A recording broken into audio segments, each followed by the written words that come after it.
네, 안녕하세요. 월간 크로스파이낸스 2026년 8월호 총 15번째 회차 진행하도록 하겠습니다. 이미 이제 월간 크로스파이낸스에서 재무비율 분석은 했었는데 최근에 어쨌든 이제 클로드를 비롯한 AI 툴들이 많이 들어오다 보니까 이런 툴들을 이용해서 좀 더 재무비율 분석을 쉽게 할 수 있지 않을까라고 하는 니즈가 많아지시는 것 같습니다. 그래서 오늘은 이런 클로드를 통해서 어떻게 하면 재무 분석을 할 수 있는지 이런 것들에 대해서 한번 진행을 해보고자 합니다. 기존에 저희가 재무 분석할 때도 재무 지표에 대한 이해 부분에 대해서는 설명을 좀 했습니다. 그래서 간단하게만 좀 짚어보면 그 재무 비율이라는 게 결국에는 뭐 AI를 시키더라도 AI한테 해석도 요청하실 수는 있겠으나 어쨌든 기본적으로는 이제 분석하시는 분이 뭘 보고 싶은가에 대해서는 좀 아셔야 될 필요는 있다고 봅니다. 그래서 예를 들면 우리가 분석하고자 하는 회사의 성장성 말 그대로 올라가는 뭐 매출이 올라가고 손익이 올라가고 이런 것들을 볼 건지 아니면 영업이익을 잘 만들어내고 당기순이익을 잘 만들어내서 실제로 손익이 나고 있는 거를 볼 건지 아니면 우리가 보고 있는 회사가 어, 너무 뭐 재무적으로 되게 위험하게 많은 차입을 해서 운영을 하거나 아니면 이제 이자 비용이 너무 높아서 손익에 있어서 좀 문제가 생기지 않는지 아니면 우리가 보고 있는 회사가 활동성이 좀 좋은 회사인지 매출이나 재고자산 회전이나 뭐 이런 회전율 같은 것들이 좋아서 활발하게 활동을 하고 있는지 이런 것도 볼 수가 있고요. 그 다음에 마지막으로 현금 흐름 같은 것들도 우리 자산이나 부채가 이제 유동자산들이 많고 이제 활발하게 움직이고 있는 유동성이 풍부한 회사인지 그 다음에 아니면 단기적으로 유동성에 문제가 생길 수 있는지 이런 각가지 지표들을 이제 보는 게 메인이라고 볼 수 있겠죠. 그래서 요거는 기본적으로 손으로 분석을 하나 아니면 뭐 이제 레포트를 받아보시나 AI를 분석을 하나 어쨌든 마찬가지 과정이라고 생각이 됩니다. 자, 이러한 이제 그 지표들을 재무 비율이라고 부르는 이유는 결국에는 재무 비율, 재무제표 쪽에서 이 비율들이 나오기 때문입니다. 그래서 뭐 성장성도 그렇고 수익성, 안정성, 활동성, 유동성 모두 예를 들면 뭐 수익성은 이제 결국에는 영업이익이나 넷인컴 같은 당기순이익을 가지고 어디다 나눌 거냐 이런 문제겠죠. 그 다음에 성장성 같은 경우는 이제 전년 대비로 이제 올라가는 거고 리퀴디티 같은 경우는 이제 우리가 유동자산, 그 다음에 유동부채, 이런 것들에 대한 비율, 이렇게 되다 보니까, 전체적으로 이 비율 분석 자체가 다 재무제표에 의해서 좀 수행이 된다. 이런 것들을 이해를 하시면 좋을 것 같습니다. 자, 그 다음에, 실제적으로 저희가 이제 그동안에 월가 급발생 때 예시드렸던 회사를 토대로 재무제표만 구성이 되면 이 비율 자체 구하는 거는 그렇게 어렵지 않아요. 근데 저희가 뭔가 비율을 이게 좋은 건지 나쁜 건지 판단하는 절대적 기준 선이 좀 애매한 경우가 있습니다. 뭐 예를 들면 영업이익률이 18%다라고 해서 이게 좋다 말다라고 판단하기는 아직 좀 이르다는 거죠. 네, 그래서 우리가 영업이익률이 18%가 좋다라고 하려면 전기 대비 좋아지고 있다. 뭐 이런 이제 기관별에 대한 비교가 일단 좀 필요할 수도 있고, 그 다음에 우리 산업에 들어갔을 때 영업이익률이 내가 상대적으로 좋은지 나쁜지 이렇게 비교하면 그래도 좀 의미 있는 숫자를 뽑을 수 있을 겁니다. 왜냐하면 유통업에 비해서는 제조업의 영업이익률이 좀 높은 편이고 유통업들 같은 경우가 영업이익률이 상당히 낮은 편입니다. 왜냐하면 상품을 사와서 말 그대로 유통을 하는 구조로 매출을 하기 때문에 원가율이 높을 수밖에 없고 핸들링하는 코스트도 높을 수밖에 없어서 영업이익률이 낮습니다. 대신에 매출이 엄청나게 크죠. 유통업들은. 그래서 높은 매출을 통해서 저마진 구조를 가져가되 그거를 이제 그 뽑아내는 이런 구조들을 분석을 하다 보니까 이제 같은 산업이 아니라면 제조랑 유통을 만약에 비교했다 아니면 뭐 IT랑 비교를 했다 이러면 큰 의미가 없을 수도 있다는 겁니다.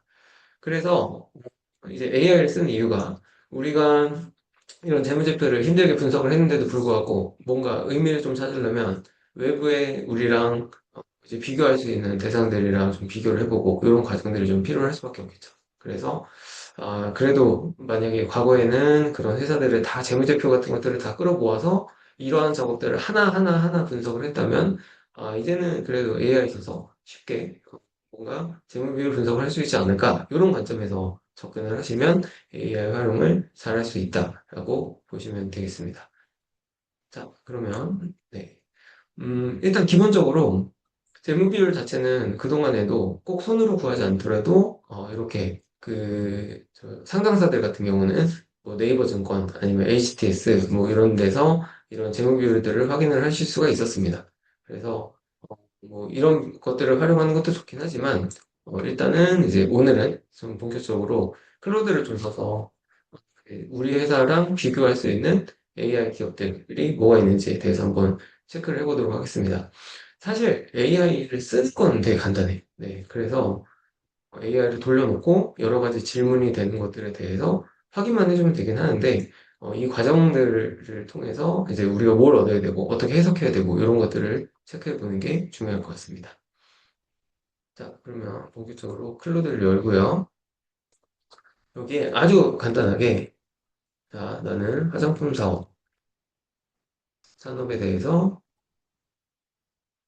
산업에 있는 스타트업을 대상으로 재무비율 분석을 하고 싶어. 사실 이 정도만 해주면 기본적으로 다 수행은 됩니다.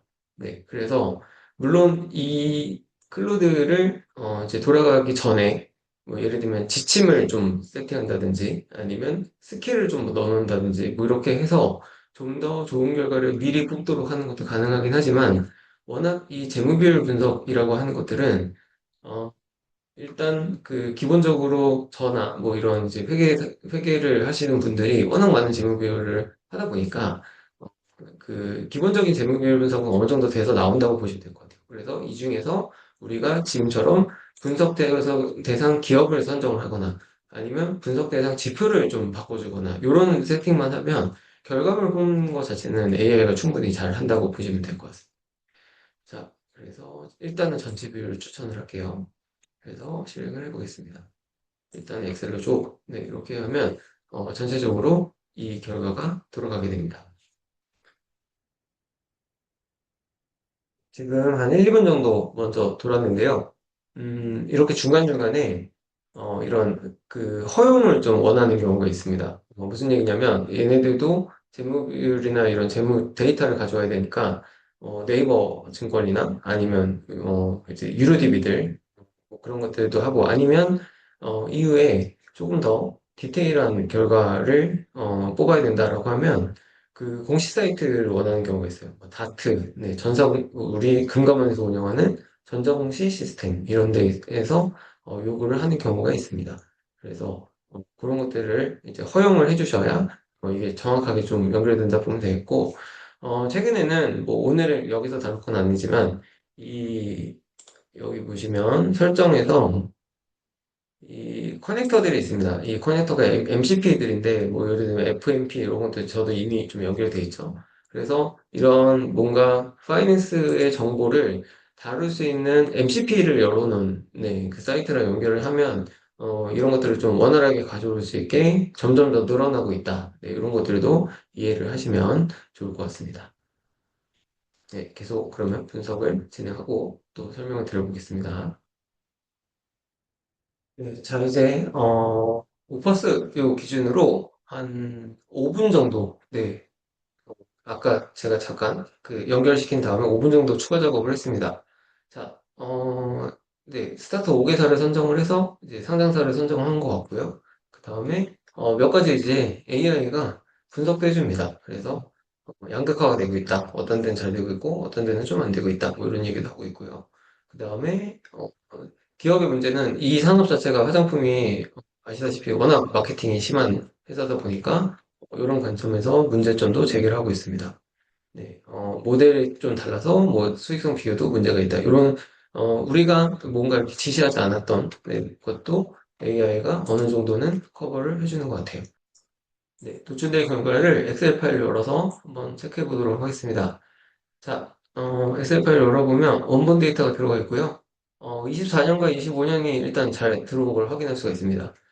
사실 이 부분은 저는 이미 이 작업을 한번 해서 이 영상을 위해서 연습을 했기 때문에 24, 25를 좀 반드시 끌어와라 이런 명령을 줬던 겁니다. 그래서 스킬이 아마 들어가 있을 거예요. 근데 만약에 이 분석을 했는데 24년도가 없다라고 하시면은 다시 한번 이 클로드 스크립트 통해서 야, 24년 데이터가 없어. 이거 꼭 채워줘야 돼. 이런 관점들을 하시면 정확하게 이렇게 차서 나옵니다. 그래서 요거는 만약에 없더라도 당황하지 마시고 클로드를 다시 한번 쪼시면 될 것 같아요. 그래서 이런 과정들이 있고 자, 성장성. 네, 성장성은 전년 대비니까 이제 25년 수점에 있을 거고 수익성, 안정성, 활동성, 뭐 기타 지표 이런 것들이 잘 들어온 것들을 보실 수가 있을 겁니다. 네. 그리고 종합평가 이거는 제가 시키지를 않았는데 얘가 해준 것 같아요. 그래서 성장성이 우수하고 수익성이 우수하고 이런 것들을 통해서 APR이나 달바나 실리콘트는 종합등이 매우 높다, 투자하기 좋다, 뭐 이런 관점일 것 같고 여기는 아직까지는 성과가 조금 부진한 것 같다, 뭐 이런 식으로 분석도 해주는 것 같습니다. 자, 그래서 일단은 아마도 저는 이제 매번 재무를 하고 이런 분석을 하고 하기 때문에 아무래도 이런 지침이나 스킬이 들어가서 이런 것들이 좀 안정화되어 있을 텐데 저는 이렇게 나오지 않습니다. 뭔가 문제가 있습니다. 라고 한다면 이런 이제 템플릿 같은 것들을 구하셔서 거기다 넣어서 이거를 뽑아줘 라고 바꾸실 수도 있고요. 자, 만약에 그게 없더라도 캡처를 해서 네, 캡처를 해서 네, 이렇게 캡처를 하고 자, 수익성 지표는 네, 이런 거를 분석할 거야. 다시 해볼게요.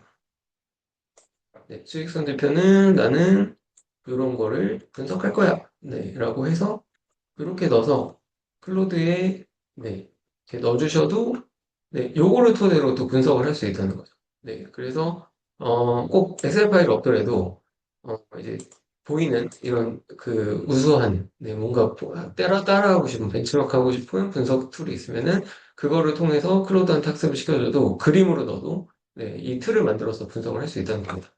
그래서 저희가 여기서는 그냥 재무분석을 하고 싶어 이렇게 했지만 만약에 내가 보고 싶은 툴이 있다라고 한다면은 그 툴에다 넣어서 네, 분석을 하면 이런 결과를 충분히 얻어낼 수 있다라고 보시면 될 것 같아요.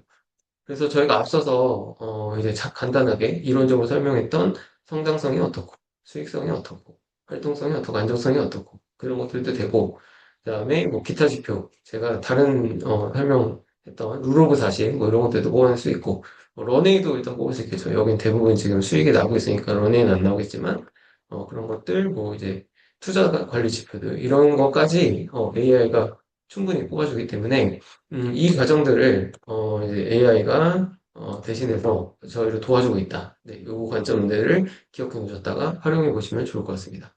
그래서 우리가 스타트업인데 과거에는 뭔가 이제 그 저희랑 비교할 수 있는 벤치마크 대상들을 직접 우리가 뭐 다트도 가고 뭐 여러 가지 사이트를 가서 재무비율 같은 것들을 취합해서 분석을 했다면 지금은 AI가 검색도 해주고 정리도 해주고 그다음에 그거에 대해서 리포트까지 만들어주기 때문에 이 과정 자체가 자동화되어 있고 이런 것들을 충분히 활용하실 수 있다라는 점이 오늘 이제 그 이 강의의 핵심이라고 보시면 되겠습니다.